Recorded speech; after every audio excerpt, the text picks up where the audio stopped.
This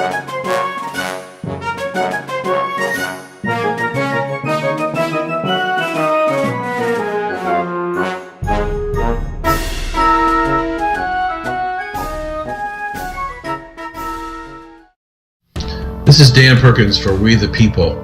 Today I want to talk to you about the Constitution, and more specifically, two particular sections of the Constitution that seem to be under tremendous pressure at the moment.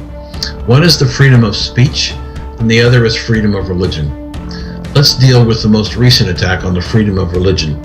You may be aware that the state of Indiana passed legislation mirroring the federal legislation for religious freedom.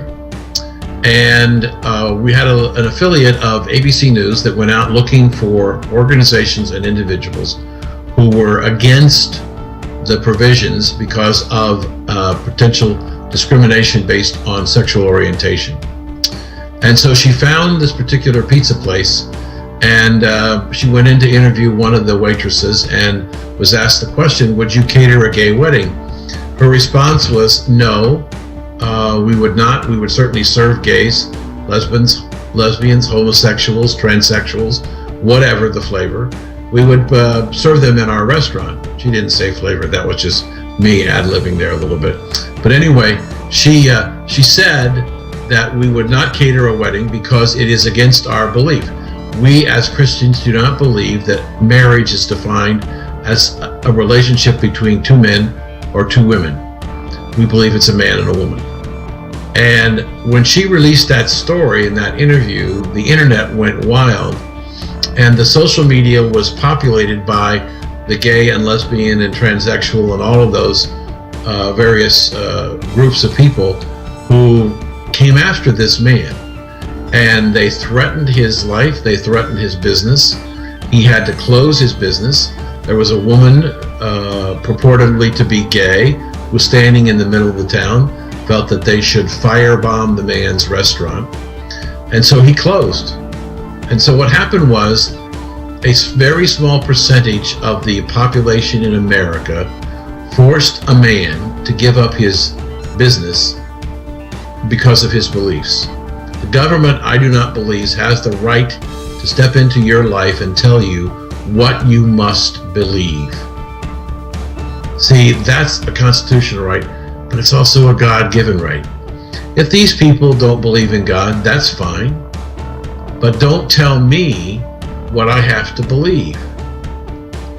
See, there was a recent situation last year when the chief executive officer of Mozilla, the Firefox search engine, was attacked by, again, the liberal left, transsexual, gay, and homosexual communities, because he had given, I think, around $9,000 to a California ballot initiative, which was passed, that prohibited gay marriage in the state of California. Now, because he did that, they said to all of their friends in the gay and lesbian community, don't use Mozilla anymore. And so the president of the company had to make a decision, and she decided that the chief financial officer had to go. He had to go because he believed that it was his right under the Constitution of free speech to speak his mind about what his thoughts are about gay marriage. And yet, the homosexual community in the United States has decided that either you believe what I believe or you shut up. You know, the terrorists in Iran say either you believe what I believe or you die. Is it going to be that far-fetched that at some point in the future a person in the United States is going to be brutally murdered because of what they believe, their belief in God, because it doesn't fit the narrative of the gay and homosexual community? What is the value of human life if in the United States, which is supposed to be the land of the free and the home of the brave, if individuals are having their rights taken away, not by the government, but by pressure in social media by other organizations? It's important. We have a constitution. The founding fathers knew what they were doing. We have a right of free speech, and the only way our society will survive for the long term is if we have free speech and the right to practice any religion we want. This is Dan Perkins for We the People.